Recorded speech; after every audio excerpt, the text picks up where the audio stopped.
Hi guys, Hatman here. This video is a comprehensive tutorial covering not only the economy but raw materials, industrial production, technological research, loyalty and logistics, combining theory with practical examples. Chapters are intertwined. Video was intended to be seen as a whole, but if you have no time, use timestamps to quickly find what you need. It took me over 15 hours to make this video, so consider liking, sharing, and subscribing. In order to understand the economy of this game, we first need to look at Finance Report. Finance Report is something that's being updated every single week on Monday. Income is being separated into 4 different sections. Financing, which basically means money collected from all of your settlements put together. Then we have taxes that refer to federal level tax. This is something that's not available early on in the campaign, but as the months and years progress, you will be able to introduce this tax, increase it or decrease it, and it will have various effects on your society. Then sea trade is not to be confused with market trades, something that you control manually. Well, sea trade is something that happens passively. If you have control of the sea trade routes, you will have more money, and if the enemies are controlling the sea, you will have less income in this area. Then looting is something that happens when you have armies on the enemy territory and if they're conducting looting actions specifically. Then we have market, where we see how much we pay for things that we buy and how much we sell our things for. Then we have army expenses that consist of salaries, officers, and training. We're going to talk about it in a bit more specific part of this video. Then we have fleet expenses like salary, maintenance, and repair. The reason why we have 0 is because we have no ships, we have no navy. Then we have intelligence expenses, and they're a little bit different. We have spy network. This is something that you can adjust. There are 4 different levels of payment for spy network, and this is something that you pay every single day. That means that on Monday, maybe you pay 500, but by the end of the week, and now is Sunday, our spy network expenditure is like 3,500. Also, this one is used for fog of war vision. You can see enemy armies, enemy garrisons, enemy cities, even in fog of war. Also, this can protect you from enemy sabotage on your infrastructure, on your armies. Then we have missions, and missions is something that is paid every week, and it's a fixed expenditure. You have to pay officers to conduct specific types of missions. Also going to cover in a specific part of this video. Then we have civil expenses. Construction covers construction of different buildings in your cities, but also on a provincial level. Then we have production. Anytime you're producing muskets or rifles or cannons, you have to pay for that. Then we have mining. In order to have raw materials for factorial production, you need mining. The more mines you build, more those kind of things you have to pay more and more money. But this can be adjusted. Then we have rent factories. If you do not have enough of factory infrastructure and you need to rapidly produce specific weapons or systems, you can rent private factories. The same happens with shipyards, and in the end we can see net for the week, how much money you're making or how much money you're losing. We can see materials report, and materials or construction materials are used specifically to construct buildings on a city level, but also on a provincial level. You can increase it by building specific building on a city level and specific types of buildings on a provincial level. Then we have population report, how many people we have, how big is the workforce, how many slaves there are, what is the officer resource. Then we have specialists.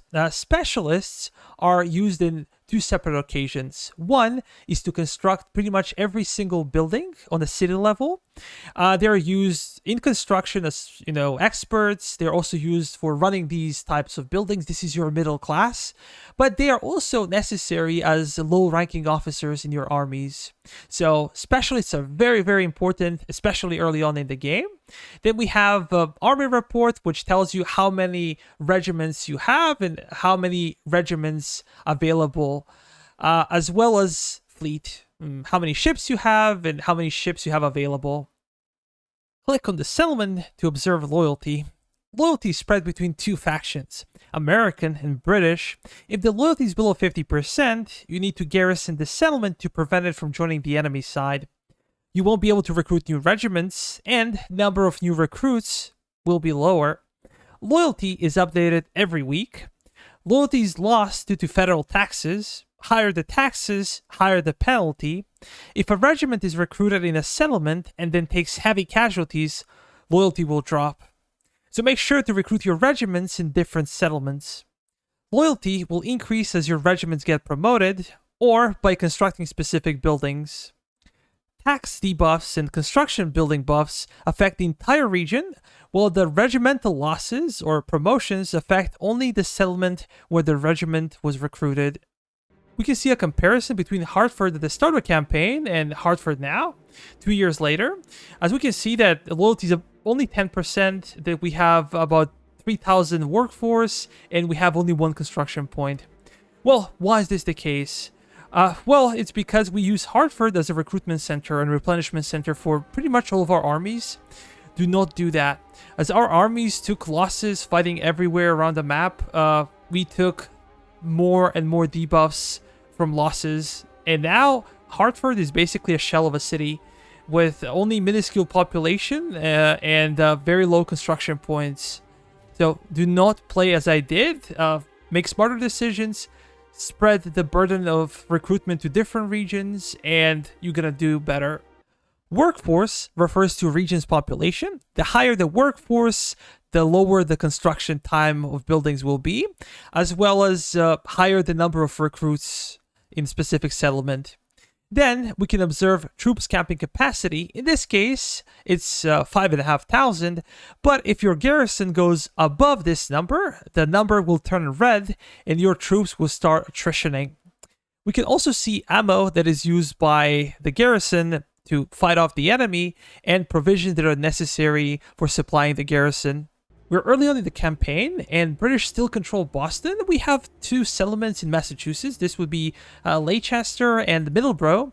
And if we check here and here, we can see that there is a yellow warning sign. It says, the state capital Boston is not under your control, or production from that city will be reduced. That means that all the income, all the production of raw materials, of industries, everything will be lower just because we do not control the capital. So always try to control the capital. There are two types of settlements in this game. One is a city, the other one is a fort. Both city and a fort have 3 tiers. If we take Fort Clinton for an example, it's a fortification level 2. You usually start with fortification level 1, and you can slowly increase it to level 2 and then level 3. As you increase the fortification level, you increase army capacity, so you can have bigger garrison. You also physically increase the size of the fort on the tactical map. You can get a bigger garrison. You can get better protection for your troops. Also, you increase ammunition storage capacity and provision storage capacity, as well as construction capacity. So if it's a level 1 fort, you only get 2 additional slots. When you get to level 2, you get 3 construction slots. If you get to level 3 fort, you get 4 additional slots. Well, in the city, as you upgrade your main town hall, you get specific benefits. Increased weekly loyalty from 0.1 to 0.2 for a second level, and from 0.2 to 0.4 for the third level. But this upgrade is very expensive in construction material, in money, and specialists. You usually start off with 4 slots on level 1. You get 6 slots with level 2, and you get 8 slots with level 3 upgrade. But there is a small difference between seaside settlement that will have dock, while continental settlement will have no docks. If you want to construct a building in a settlement, you have to click in an open slot. The first one here would be church, and church reduces the negative effect of loyalty by 25%. Well, another loyalty building would be printing press, but this one increases loyalty per week. We said what increases and what decreases loyalty. One interesting thing about loyalty buildings is that loyalty buffs when it comes to buildings, are affecting the entire region. So here we have a region of New York, and if we build those buildings in New York City, we're going to have loyalty buffs in Fort Montgomery as well as Fort Clinton as well. Then we have Blacksmith's House. Blacksmith's House is used to increase production points. Usually we have factories that produce weapons like muskets, like cannons, like ammunition, or wagons. Well, if we have more production points, we can produce more things. The next one would be Recruiting House. Recruiting House is increasing number of recruits that we can have in a specified city. Then we have a Carpenter Shop, which would increase construction material that we can see here. Then we have Schoolhouse that will increase the number of specialists we have per week. Then we have Armory that will increase ammunition storage, and Warehouse that will increase provision storage. Then we have Purely Economic Building called Merchant Stall. Merchant Stall gives you 100 income if the settlement is super small. The higher the workforce in the settlement, the higher the income from Merchant Stall would be. Then we have Tax Office. Tax Office makes sense only in a large settlement. The higher the workforce, the more money you will get. If you build this one in a very small settlement with a very small workforce, the benefits will be tiny. Then we have a Granary. Granary is used to increase provisions. First 15, then 30%, then 50%. And then we have Weaver's House. Weaver's House is the most common economic building. It can be built pretty much anywhere, and will provide you with textiles. There are other economic buildings, like if we go to Morristown, we can see that we can produce rum with Rum Distillery House. Rum is produced in like central and southern parts of the states, and the tobacconist house that produces cigarettes is also used in the southern parts of the United States, and you have to wait for the entirety of the map to open up to build it in large enough numbers. But the most important economic building in this game would be, if we click to northern section, would be fur trade. Fur is the most lucrative of all the commodities that you can produce. Then comes cigarettes. The third place would be rum, and the fourth place would be textiles. The best way to make money is to auto sell them. I forgot to mention that you can also build stables. Stables produce horses, and horses are necessary for supply regiments and your cav regiments. They are also very valuable commodity in trade. We can stop buildings from being upgraded. Here we have Cigar Factory, and if for some reasons we do not want it here, we can just cancel this one. But if we're not happy with this, we can completely demolish the building, get some extra construction material back, and now we have an open slot to build something else. Every single building on a settlement level requires specific types of resources in order to be constructed. For example, Armory requires $1,600 then in construction material and only one specialist. It would take 47 days to finish the construction. Well, this is only settlement level 1 building, but buildings can have 1 to 3 levels depending on the type of the building. The higher the level of the building or the upgrade of the building, the higher the expenditure in money and construction material specialists will be. This cannot be helped, but what you can change would be construction time. Again, the higher the level of the building, the construction time will be higher next time. So how do you do this one? Sometimes when the map opens up, you can see a lot of new settlements, like for example New York. It has nothing here, literally nothing built, and you're running out of time. You want to build as many things as possible, but construction points are very low, therefore the timers are very high. Well, if we click on New York, we can see 0.9, Fort Clinton will be 0.4, and Montgomery will be 0.3. But these 3 settlements belong to the same region called New York, and we can actually increase our construction points. How do we do that? Well, we click on the region, and then we find this icon here.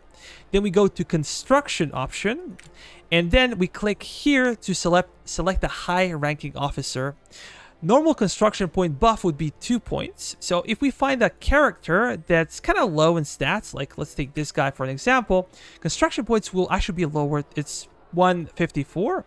But if we find somebody with very high stats, and this is what you should usually be doing, maybe this guy, you see that it's 2.74 increase. Let's go to start. And if we click on New York, we can see it's 3.6 now instead of 0.9. Here is 3.1, and here it's 3.1 as well. Well, let's go and see how practically this can change your construction speed. If we take armory for an example once again, construction time was 47, now it's 12. So you can construct things way, way faster. And when you take this into account, you're going to be paying this every single week, and it will cost you $500. This cost will be calculated through missions. You can see intelligence expenses, missions. This is where the missions come from. But also, be smart. When you're doing something like this, it requires a lot of money, especially at the start of the game. So sometimes you have a region with only one settlement, like Kingston, right? So you'll be beefing up only one settlement. In Albany, you have 2 settlements, like Albany and Fort Saratoga. This is much better. And in places like New York, you're going to have 3 settlements to beef up simultaneously. So usually choose the areas with a lot of settlements because this will be the most cost effective. There are different types of missions you can conduct with your intelligence department in your own territory and your enemy's territory. For example, loyalty will increase loyalty of a specific region. Recruits will, of course, increase the number of recruits available in a specific region. Construction we already covered. If you're low in specialists, you can increase training of specialists for usually a price, and with a higher ranking officer, you get better results. Then, in the enemy region, you can have riskier missions. You can destroy supplies, you can poison garrison, you can introduce propaganda, you can get advanced intelligence from the enemy army and the construction. You can even initiate rebellions if there is no garrison in a specific town. But these missions are riskier. They usually cost more money, and they carry risk of your officer being killed or being captured by the enemy. As the map gets bigger and you have more settlements to worry about, more armies to worry about, it's very easy to forget what kind of missions you have. Well, you can go to finance report and you can, under intelligence expenses, see how much you're paying for them. Currently, I'm paying 11,000 US dollars per week for my missions. That's a heck of a lot of money. So if I want to see what is being done, I can go to this area called region missions. We click here and we'll be able to see what kind of missions are being conducted everywhere. So we have on our own territory, which is blue, we can see construction, we can see the name of the officer in charge of construction, how much we're paying for it, and how high the construction points are. As well as, for example, this one shows loyalty, who is the officer, how much we're paying, and how long is the process. We can also see something like this. We have poison garrison, we have an officer working on this one, so you can easily turn off something that you do not want to be paying for anymore. If we click on the settlement, we can see settlement data. If we click outside of the settlement, we can see regional data.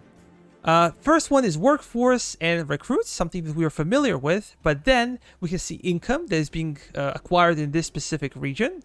Then we have provisions and construction material that's being calculated every single week together as income. Then we have natural resources that can be collected or harvested in this region. Then we have infrastructure. Infrastructure determines how many of these slots we have available. If it's only level 1, a lot of slots will be locked. If it's level 2, some of the slots will be locked. And we have level 3 infrastructure. We're going to be unlocking all of these slots. Then we can see all the buildings here, and for example, we can stop them from being constructed. We can save up some money and construction material, as well as if I don't really have a navy, I have no plans to build a navy, I can just destroy this one and get some extra construction material. In order to construct buildings on the regional level, you can just click here on an open slot and you have a variety of buildings available to be built, or you can go here to build infrastructure. But what I usually recommend would be to go way up here to construction management, and you're going to have a very big overview of everything that's being constructed in the region. Regional level building is different from settlement level building, not only in the types of buildings that are being constructed, but also in UI. Everything is different. The colors are different. Everything is confusing. So let's try to quickly explain some of the basics here. If we'll move to the left, we can see the name of the region is Albany, name of the colony New York, and some of the basic stats for this region, as well as what is being constructed right now. We can see that buildings are already constructed here, and then we have level infrastructure. We said there are 3 levels of infrastructure. Then here we have settlements in this region and their own personal buildings. Then we have logistics. We said whenever you upgrade your logistics, this will increase the speed that your units can move through the region, will as well increase the supply for your ammo or provisions, will increase the output of the region, and will also open up more slots for production level buildings. When it comes to production level buildings, we have the first one is agriculture. By the way, these buildings do not require specialists.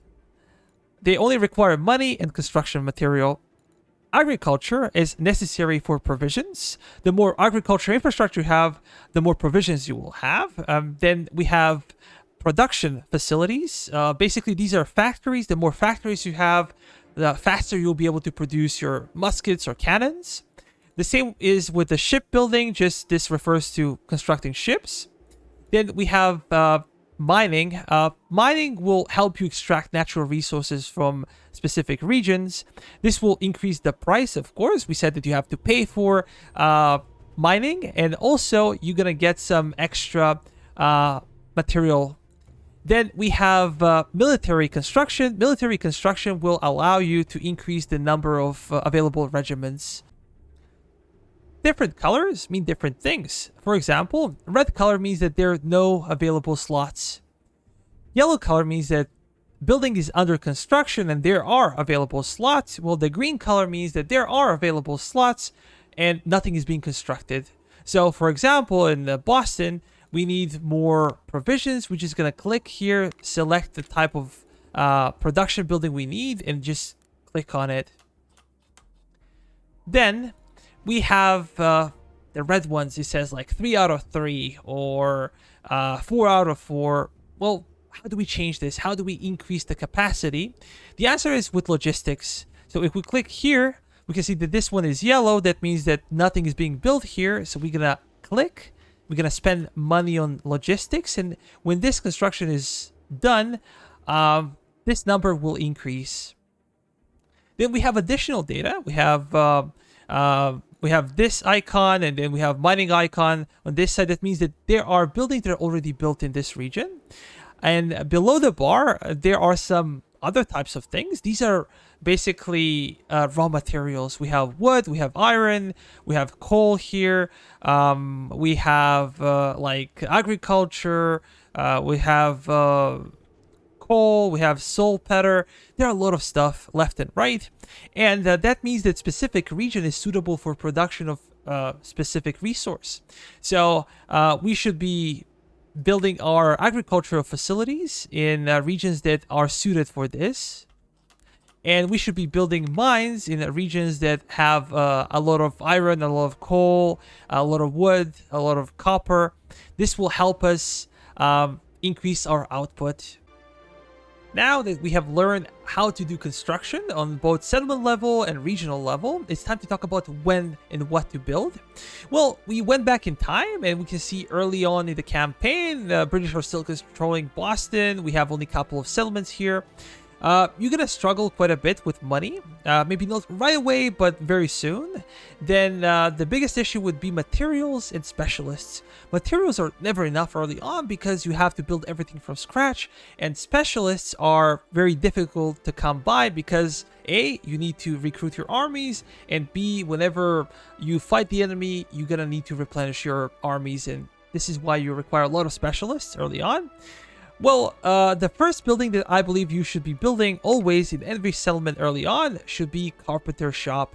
This is relatively cheap, $1,200 US, 5 construction material and 1 specialist. would be because of construction materials. We said construction material is necessary for both a settlement level construction and regional level construction, and it's important to start early on. Then the next one should be schoolhouse. It's very cheap. It's super cheap, $600, 5 construction materials, and requires no specialists. So you should try to build it everywhere you can. Then we need to worry about money, as we said. And the best way to make money, as I mentioned previously, would be to go to fur trader. Fur trader will produce fur, but cannot be built everywhere, only in specific regions. So wherever you can, you should be building this one. It's very cheap, $800, 6 construction material and 1 specialist, and also timer 8 days. Very quick. The next one should be merchant stall, but merchant stall, it has doubled the timer, basically doubled the money, doubled the construction material, so it's not very cheap, but will boost off your income.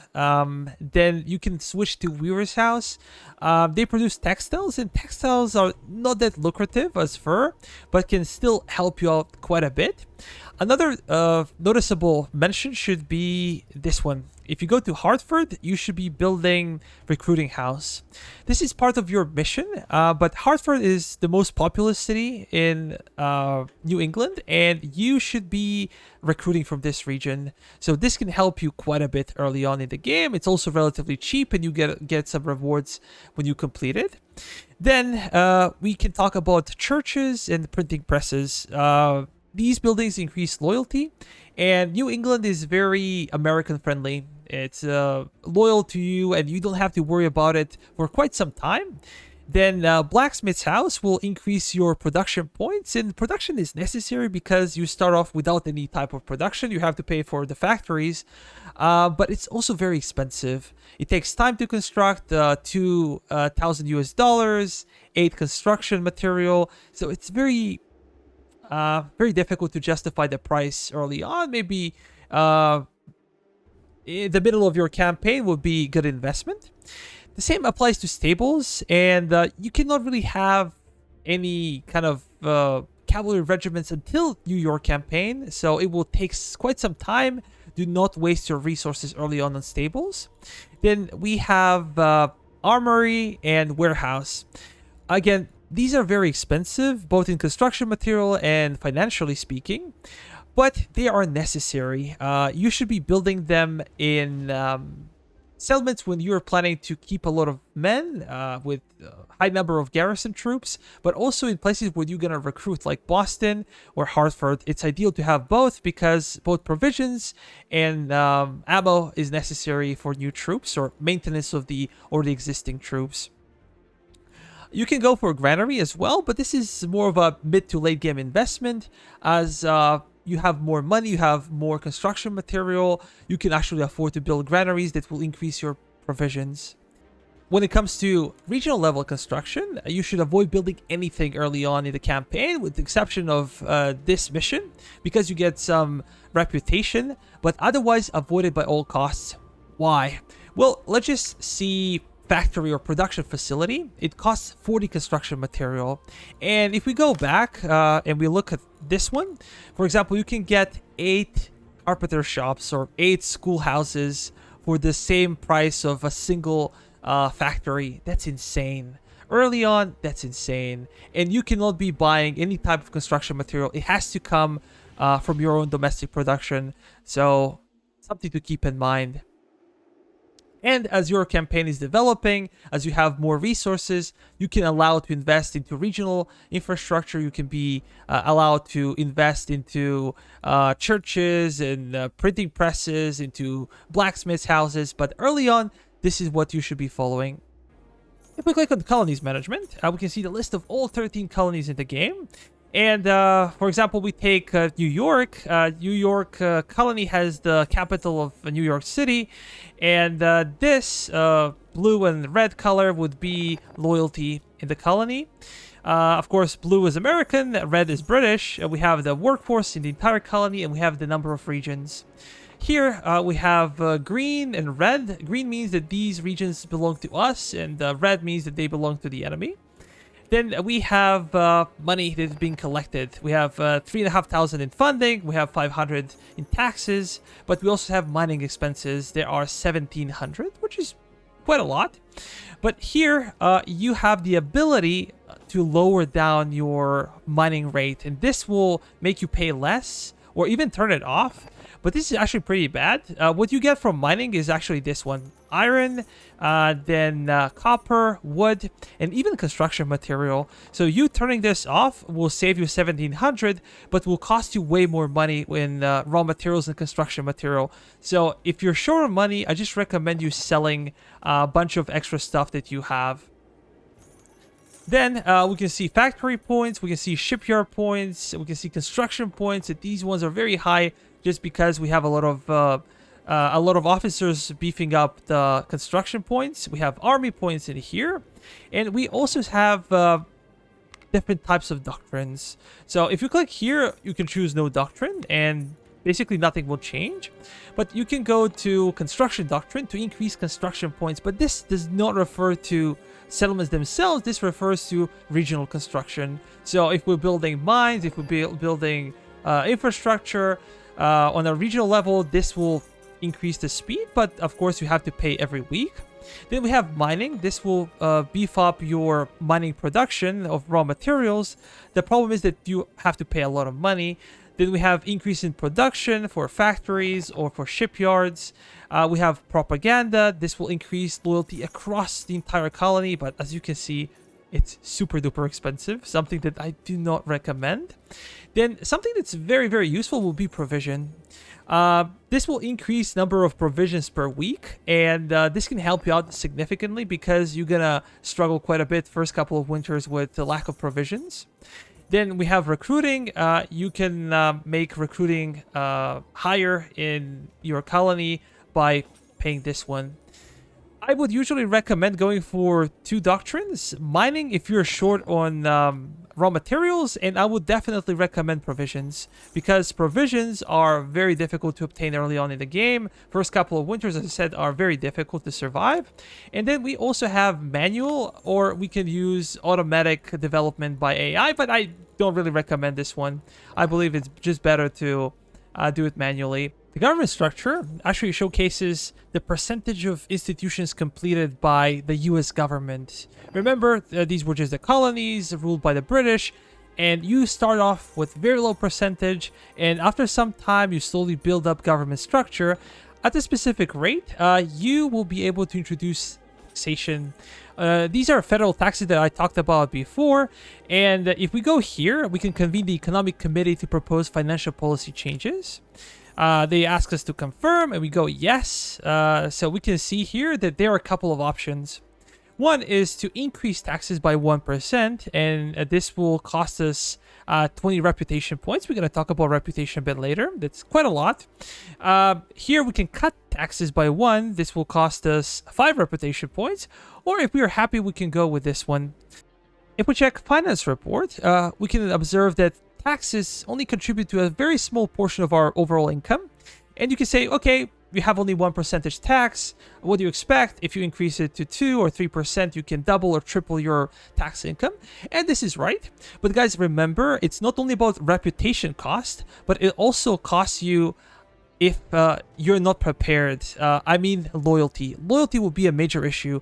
The higher the tax, the bigger the debuff on loyalty will be. So you can even get into serious problems. There will be no exception from tax from specific regions or colonies or settlements. So everybody will pay tax. But remember that if you have then to reduce taxes, you're going to be spending like 25 reputation for nothing.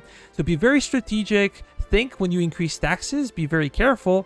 And something you'll also have to understand is that different regions are affected by taxation in a different way. So if we click on New York City, we can see here that debuff from taxes is 0.5. Then remember that this is a region with 3 settlements. If we go to Kingston, it's a region with only 1 settlement. It will be 0.1.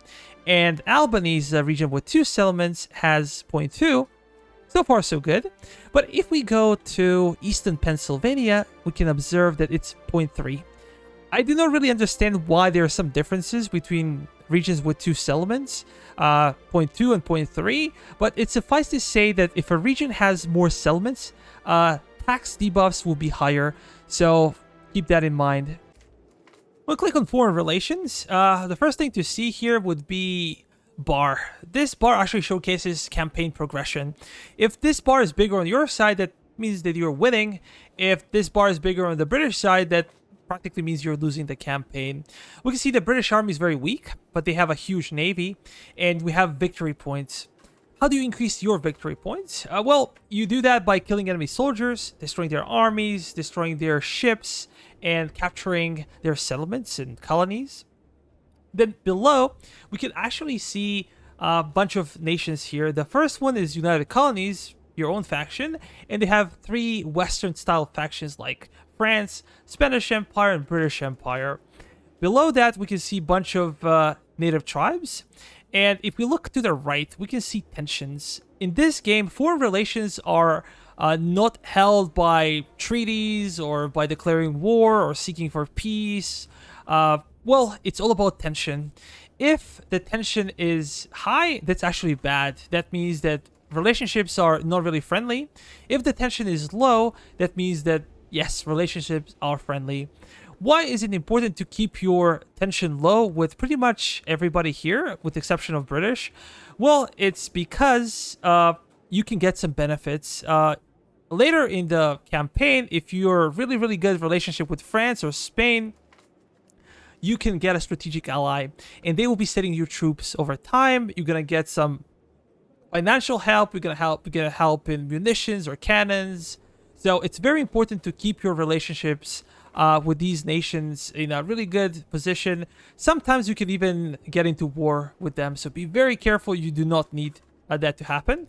The same happens with these guys, with Native Americans, and sometimes you're gonna get some trade offers from them, and I would usually accept them even if I don't like the trade itself, but this will lower down the tension with the native. And right now it's not that bad, but as you are progressing to the west, as the map is opening up and you're capturing more and more of their territory, they're gonna get angry and angrier, and the tensions will be higher, so you really want to avoid fighting natives as well. How do you lower down the tensions? Well, you can go here to convene an international relations committee, and you can do this every 3 weeks, every 21 days. Taxation you can change every 30 days. This one is every 21 days. You click here, and you can choose a specific faction to lower your tensions with. So maybe I want to do this with France. So let's click here, and we're going to confirm. You can choose to decrease tensions, to improve relations, or to kind of increase tensions and decrease the relations between 2 countries, or you can kind of say that you're happy with it. But we said that you have to wait for 3 weeks to do it again. Sometimes you have to pay some money, sometimes you'll pay in raw materials, sometimes you're going to pay with guns or provisions, depending on the case. Reputation points are used to speed up the research. You can obtain reputation points by inflicting heavy casualties onto the enemy, expanding your territorial control into the enemy territory, getting rewards from quests, projects, or events.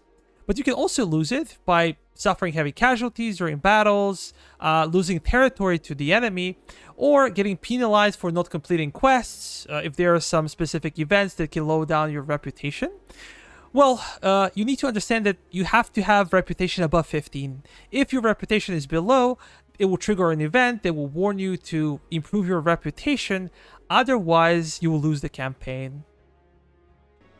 In headquarters, you have 6 departments. Commander-in-Chief, this is your George Washington. Then Chief of Intelligence, Artillery Chief, Quartermaster Chief, Chief Engineer, and Chief of the Navy.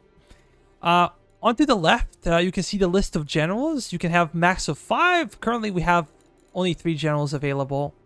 All the headquarters departments have a specific role, and they also have their own specific research. You can change all of the officers with the exception of George Washington, so you should be looking for somebody with better stats. And if you can find that officer, you can replace this guy and speed up your research time. Commander-in-Chief is responsible for 2 things: paying salaries and bounties. Salaries refer to the amount of money that you have to pay to your troops every week to maintain them. And bounty is basically recruitment payout. So if recruitment payout is too low, people refuse to get into your army. So if you increase it, you're going to have more recruits. With salaries is something very similar, but this will affect your treasury and unit morale. You can increase or decrease salary. Here we can see that there is a warning sign. That means that our salaries are too low. So if we go above, we can see that unit morale now is 0, but we also have to pay like 24,000 US dollars per week. There's a way how you can manipulate this situation. For example, you're in the winter season, and during the winter, attrition is very high. It's cold. Units are using more provisions if they're outside, so you want to stay in your own cities and just wait for the spring to come. The same will usually happen with British. There are usually no invasions during the winter season. So what you can do, you can lower down salaries of your army. Do not go too far, but maybe you can go to like -19. This will be okay. This will increase desertion rate, but will not be terrible. Do not lower it too much because this can have really bad effect on your army. But unit morale will be lower. So if you're not expecting major fights or equal fights, you can do this one, and this can save you a lot of money. Like here, it's about 9,000 per week. And if we kind of multiply this with 10 weeks, like 3 months or 4 months time, this can be huge. You can save up a lot of money with this one. Well, bounty should always be at 100%, I believe. Well, another thing is that your salary costs will increase over time. When the campaign starts, they're very low. They might be like 3, but it will go up and up and up. So make sure to keep making more and more money in order to be able to sustain your armies.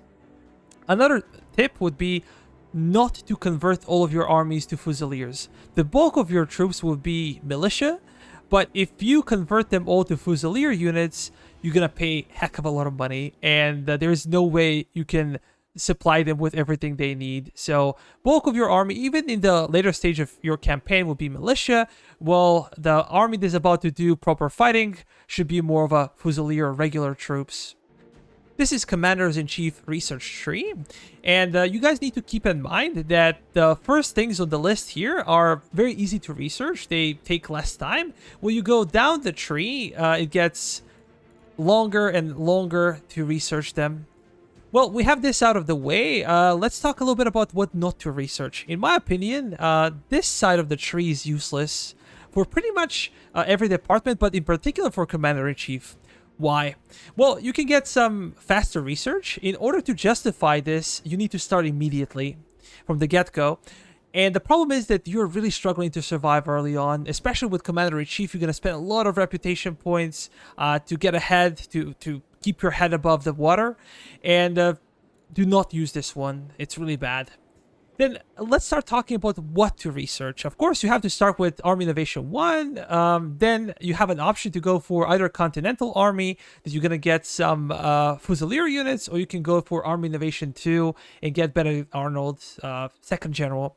Well, in my opinion, I think that you should go for Army Innovation 2 because at this point in time, you will be fighting on two fronts. The one will be forts here, and the other one would be the East Coast. And you guys know that you can only get into tactical battles if you have a general present. If there's no general, there is no tactical battle. So I believe that this would be the better option, and only then go for Continental Army. Then you have the option to go either for Dragoons, or you can go for Reorganization or Continental Army Doctrines. I believe that it's better to go for Reorganization because you get another general, and then you can go for Fusilier companies. When you research Continental Army reforms, you'll be able to get actual Fusiliers. At that point, you can recruit them, you can transfer militia units into Fusilier units, and this will give you much bigger edge, and you'll be able to fight with British on more of an equal footing then. Well, then you have an option. You can go for Dragoons, or you can go for basically these. I will go for Dragoons. I think that Dragoons can be very good if you have horses for them, of course. If you don't really like cavalry all that much, you can go for Continental Army Doctrine. And then you have an option to go for offensive strategy. if you're about to play more offensively on lower difficulties, I recommend this one because this will increase your campaign movement speed, lower the desertion, weather attrition during the winter season. This one is pretty damn good. Well, if you put on higher difficulties, maybe going for fort would be even more important because you'll be more on the defensive end and you will increase construction points in forts. As we know, construction points in forts are usually very, very low. It's very difficult to construct anything. So this will be very beneficial and you're going to get some fortification bonuses when your troops are fighting in the fort. Then I will go for Dragoons finally, and Dragoons are going to give you more freedom. You're going to be able to move faster. You're going to be able to go behind the enemy lines to go after their skirmishers and their cannons. So this gives you more flexibility. Then I would usually bypass these two. US Guards and Grenadier companies are good, but they cost a lot of money. They cost a lot more than normal Fusilier companies. We do not know exactly the prices of militia, Fusilier, Grenadier, or Guard companies, but they're expensive. They're good in melee. They have higher morale. They perform better, but I don't think they're worth the research time and they're worth the money. So you can do it a bit later. The branch I would really be focusing on would be this one, Army Innovations 3, because you get some extra army limit, and this is very important because you will increase the number of regiments you can have. Then you can go for foreign office in order to get additional general. The numbers of generals are very important because as the map is getting bigger and bigger, you need to have more generals to fight where you need to fight. And everything else is basically on your side. Then I will be focusing on this tree in particular, but it will take some time to get and research it. So you can go for fortress, you can go for military base. It's not bad. I would usually avoid these buffs here because I don't think they're particularly useful. Maybe this one for infantry, but for cavalry and militia, I don't think that you should be bothering with this one. Chief of Intelligence is, of course, responsible for intelligence gathering and missions. Intelligence costs here can be higher or lowered or even turned off completely. What this one does, it lowers down the likelihood of enemy sabotage. Enemy sabotage can come in various ways, from uprisings to poisoning the wells, killing your troops, through stealing your provisions, and attacking your economy buildings. There are various things that they can do. Well, if you increase this to a highest point, you're going to be able to see everything in Fog of War. You're going to see enemy armies, what kind of troops they have, how many troops they have, their buildings, their settlements, everything. But this is super expensive. This is something, as we said, you pay every single day, and this will increase through the week. So I would usually go with the second tier. Basically, you pay the first one that you pay. During the start of the campaign, you don't really need this one, so you can turn it off completely to save up a lot of money. Then we're going to go into their research. Chief of Intelligence starts with this one, a secret committee. And then I will go for college because college will give you more specialists per week, but also unlock construction of new building. Then you can go into intelligence network to increase loyalty and research speed. And then you have a couple of options. You can go for university, which is a pretty good one. The building towards university is also good because you can increase the engineer research. You can increase quartermaster research. And then, of course, you get the university to increase the number of specialists. What happened to me this campaign actually is that I lost the second General Benedict Arnold early on in the campaign. It was a big mistake, and then I went here for another general. But be careful, guys. This one, unlike the previous one that we talked about, would not give you additional general slots. So you cannot add the 4th general here. This will just allow you to replace a fallen general, but you cannot get another slot, so be very careful with this one.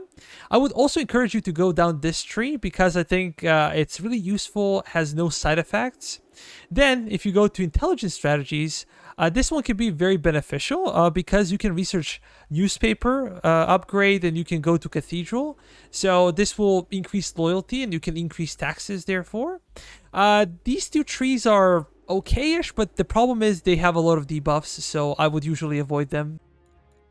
Artillery Chief is responsible for army training. You train your army by expending ammunition. The more ammunition you expend, the faster the training will be conducted. The problem is that this option is sometimes not working. When you train your armies, your regiments, they kind of upgrade. They have 3 tiers or 3 chevrons. But as I said, this is sometimes not working properly, and I hope they're going to fix this one a bit later. But we're going to talk a little bit about research, and you start with revolutionary artillery. I would actually avoid this branch because this branch has 4-pounders, and I don't think they're really that much better than 3-pounders that you can already produce. And some of these benefits are good, but not that crucial. So I would actually be rushing something else. We should go for ordnance facilities here. And then you have your first kind of a question. Do you go here for Ordnance Innovation 2, where you can get field guns, 6 and 12-pounders? And these guys are very good, but this is something that already British have, and you can kind of capture them from the enemy. Or you can go for Commissary of Artillery Stores, and you can basically go for mortars and howitzers research. It's a difficult decision to make. Whatever you decide, it's on you. You should know that field guns are easier to research, and they're probably a bit cheaper to manufacture as well. On the other side, I think that the mortars are very, very strong. They have shorter range, but they can do a lot of damage at a shorter range, and also they scare both ground troops and horsemen. So it's really, really cool, especially if you get to late 13-inch mortars. They have really big range, and what separates them from howitzers and field guns is that they can actually be behind your troops, so they will never get charged by enemy cavalry or fusiliers, and they will be safe. Basically, they can make entire armies rout. If you position enough mortar batteries around the battlefield, this will create it very, very difficult for enemies to charge in. Then we have a question: should we go for howitzers or field guns? I think that field guns are actually better because they're easier to research. They do a little bit less damage, but they have bigger range. Howitzers should be kind of a mixture between mortars and field guns, but practically speaking, I did not see any difference in the trajectory of the shot. As I said, they might have a bit bigger damage, but that's it. They both should be in front of your line infantry. If in case the enemies come close, they can use canister rounds. Otherwise, they're not going to do that much damage. On this side, we have interesting branch. It's really good. The problem is it will take forever to research. So this is something that you can research at the end. You could also be researching artillery tactics here and Ordnance Innovation 1, because this is easy to research. They will give you some easy bonuses, as well as this branch. So it's basically up to you. With Quartermaster Chief, you can decide to pay for forage or loot provisions. I would actually never recommend looting in your own territory. I think that this is a really bad practice. So you should always be able to supply your own troops. When it comes to technology, this one is not that simple. I think that the most important thing would be wagons here, because they allow you to have supply regiments that will carry ammo and provisions for your guys. Quartermaster command is of course necessary. Then you can go for support training. That means that your fusilier units can have support companies. You can also go for this one to get grain mill. Then you can go for horse pasture. Pretty much everything here is okay. You could also go for equipment committee and supply facilities, because this will give you more provisions. As I said, there are no specific types of research that you need to conduct in this case. It's more of your decision. If you need more army limit, you go for it. If you need more supplies, go for supplies. If you need to reduce attrition, go for that. But they're not very unique things that you really need to get to. It's more of a dependent on your campaign, your style of play, and also of the situation on the grand map. The good thing about this one, there are no debuffs. Chief Engineer is probably my favorite department in the entire headquarters. First off, you have factories here. If you're struggling to produce specific goods quickly enough, you can rent some production points from private factories. But be careful, this costs money. per day. So the price here you see is per day. Here we're renting 6 factories, and if you kind of lower this down, if we cut it in half, the price will drop quite a bit more than half. If we go to 6 and then this is 90, and then we go to 12, we double on the numbers of factories, the price will like increase 3.5 times. So this is not linear, it's exponential. The more factories you employ, the higher the cost will be. So be very, very careful how you use it. You can maybe justify a little bit at the start of the game, or if you really need some production, you can speed it up, but usually stay away from it because it costs a lot of money.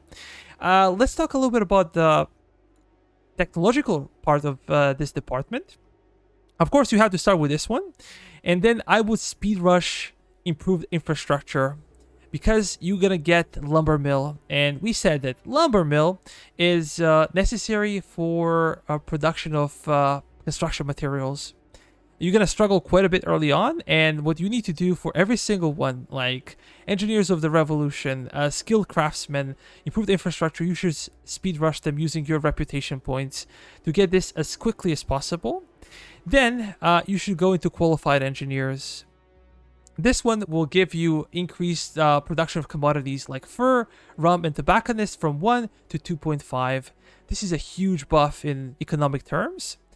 Well, then you have kind of an option here. If you're interested in rushing the economy, then I will go for fortification principles and improved civil buildings. Just because you get a factory, that means 5 commodities, 5 fur, 5 rum, 5 cigars, and this one is really good to make money.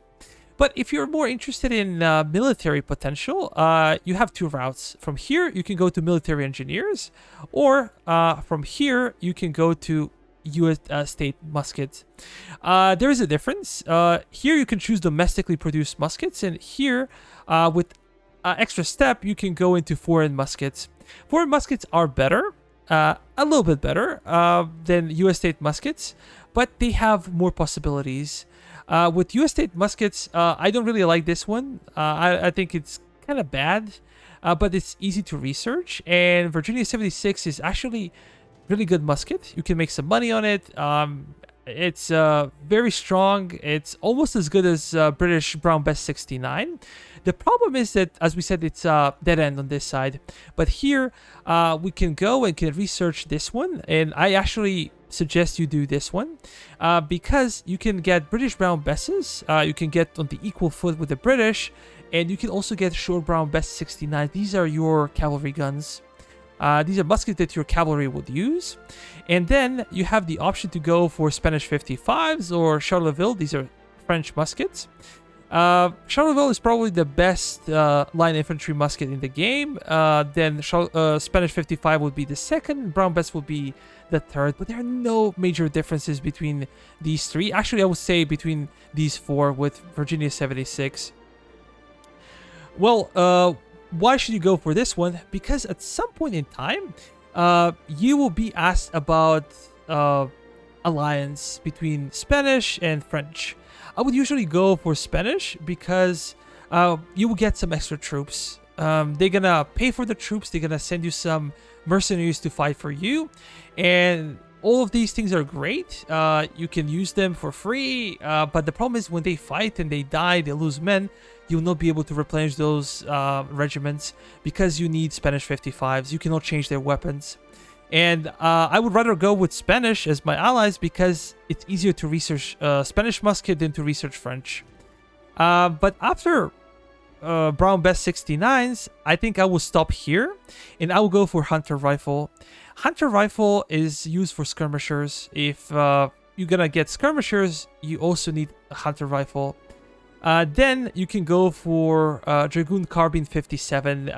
You can still use Short Brown Bess 69, but Dragoon 57 is actually better gun for your cavalry. And then you will have an option to go for Pennsylvania 77, which is a phenomenal rifle for your skirmishers. Or you can go for, as we said, Spanish 55s.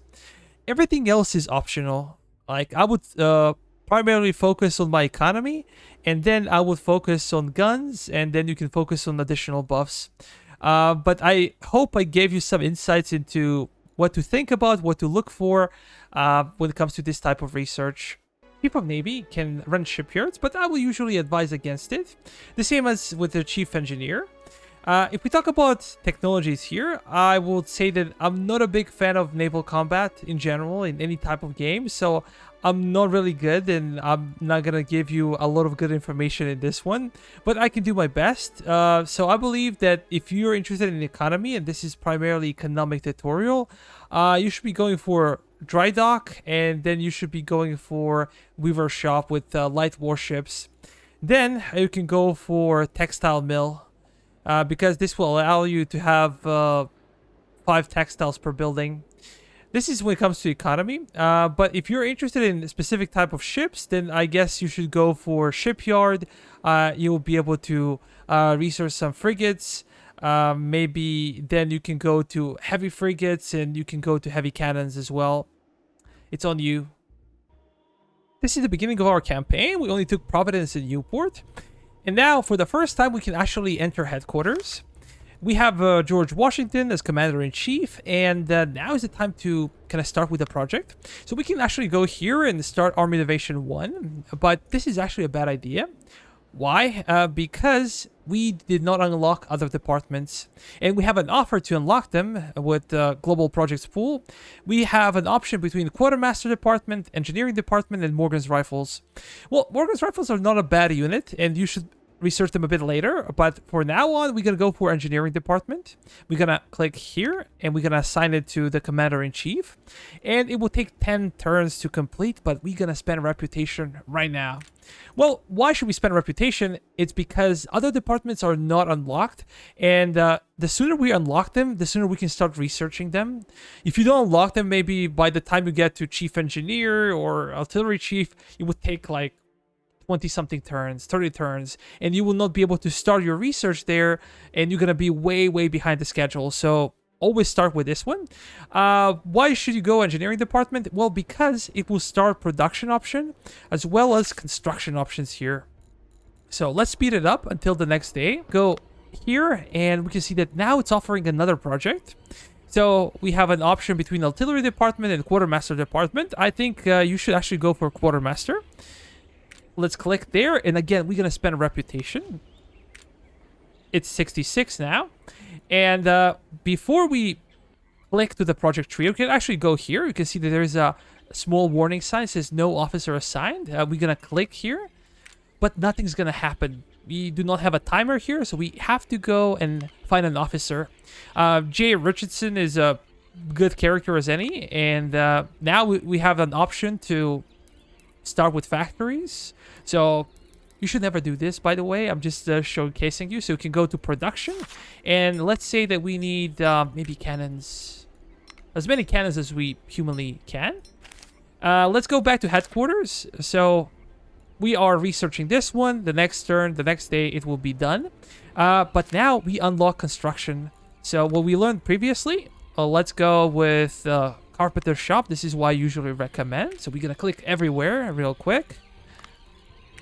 And in Leicester as well. But maybe not Portsmouth, because Portsmouth would be very difficult to hold. It's so isolated, so far away, so we're not going to build anything there.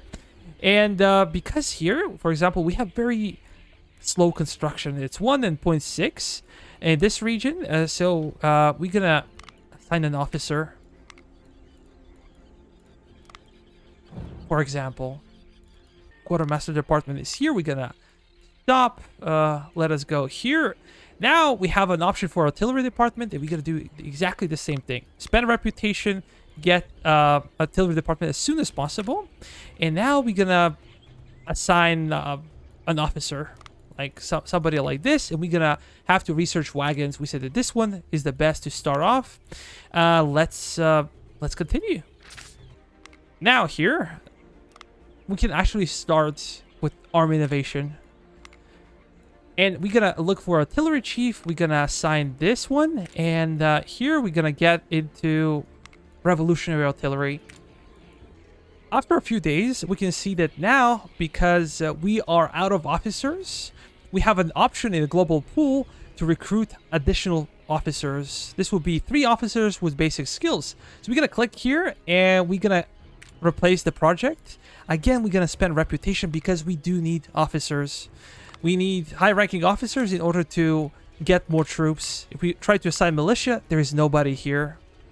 You also can select refuel copper because we were producing 3-pounder guns. We used all the copper we had, and now we have to wait. What we learned so far is basically that you can use global project pool whenever you need something. You can rush it up if you desperately need maybe specialists or high-ranking officers. You do that. If you want to rush Boston, then rush Morgan Rifles as well. You have a lot of options, and do not be afraid to use your reputation points because you will get them. We are in production management. Here we can see a list of 6 raw materials. The first one is coal. Coal is used for ammunition and guns. We have saltpeter that's only used for ammunition production. Then we have wood that is used for ships. It's used for muskets and rifles and other stuff. Then we have copper, which is used for land and naval guns. We have iron that's used for muskets and rifles. And we have textiles that are used for grenadiers and ship production. First 5 actually we get from mines as we build them on a regional level, while textiles are built in cities with the settlement level buildings. There are 2 types of points here, production points and shipbuilding points. Shipbuilding points are responsible only and exclusively for production of ships, while production points are responsible for everything else, literally. So how can we tell the difference? Well, here we can see green color. That means that we are using production points for this. And if we see blue color, that means we are using shipbuilding points. This is a production queue. Production queue can consist of many items. On top of the queue, we have Brown Bess 69, we have civilian musket, then 5.5-inch howitzer, ammo, dragoon carbines, and so on. The green ones, as we said, indicate that something is being produced as we speak, while the red ones, we're just lacking production points. We're increasing them over time as we are building infrastructure, but we just have not enough for everything. So we have to be very careful how we use them. When it comes to individual items, here we can see the stock with this type of musket. Then we can see how many muskets we are producing per day and what would be the cost in US dollars and also with raw materials. On this side, we can see the requirements. Currently, we're not using coal at all. We're not using saltpeter, but we're using 5 wood per day to produce a bunch of stuff here. We are using 1 copper for howitzers and so on. So you can kind of tell what kind of raw materials you're needing and what kind of raw materials you're producing. Then we just researched a new rifle. So we're going to go into musket. We have a couple of options: cannons, ships, supplies. We're going to go into musket because rifle is here. And it's called Pennsylvania rifle, also known as Kentucky rifle, but it doesn't matter here. We can see how much it costs per unit of rifle. We can choose continuous production. It means that as long as you have raw materials and as long as you have money, it will be produced. But we can also choose to produce like 100 or 1,000, whatever you need. We're gonna click apply here, but where is it here? We cannot see it. Well, it's the bottom of the queue. So in order to make it green, we have to go up to put it at the top of the queue. But we can observe something very interesting here. It says 7 per day. And here it's 43 per day, and here's 150 per day. So what's the difference? Well, the difference is in complexity. The more the complex item is, it would take more time per single unit of item to be completed, and usually will cost more. So keep that in mind. Because this is a very slow production process, if we want to give this rifle to our skirmishers, we're going to have to do maybe a couple of production lines. So let's go again to musket, and we can go with this one. We're going to bring them all the way up. So we have 3 of them being produced simultaneously every day. Well, what if we are kind of satisfied with this? We do not want to have them more. Maybe 3 is too much. We're just going to turn this off. And then maybe we want to spread these production points a bit more, not just have 3 different items. We may want to have like 5 at the same time. So we can go here and do this. we can make limitations when it comes to production points. Let's do it like that, and then we will be able to produce multiple things simultaneously. It will take more time to produce all of them, but we can have multiple items being produced as we speak. Market and storage area has two different sections. First one includes muskets, cannons, and ships, while the second one includes goods and resources. The difference between these two is that muskets and cannons and ships cannot be auto-sold or bought, while goods and resources can. Here we can see British Brown Best 69, and if we move a cursor over here, we can see some additional stats for the gun, like gun's efficiency, reload time, melee stats, or even damage at the range. But we can also see efficiency versus distance. The closer you fire, the more damage it will do. On this side, we can see selling price and buying price. Usually selling price is quite a bit lower than buying price. We have quantity in storage, and we also have things that are available in the market. So if we click here, we can actually buy specific number of guns. We can also click on this side, maybe get 100, and we're gonna buy them. That means that now only 26 are on the market, but we have more in storage, and we can sell as many as we like. In the past, it was meta to kind of produce really good weapons and sell them for profits, but at that time prices did not change. Now prices are fluctuating, so the more you produce and the more you sell, guns will have less and less of a value. That pretty much applies to everything. So maybe first week you're gonna make a lot of money, the second week you're gonna make a bit less, the third week you're gonna kind of be the same, and then you're gonna start losing money. It depends on the gun to gun, like production costs, it depends on selling costs, but at some point in time, you're going to start losing a lot of money. So you can still make this work by basically switching what you're producing and what you're selling all the time.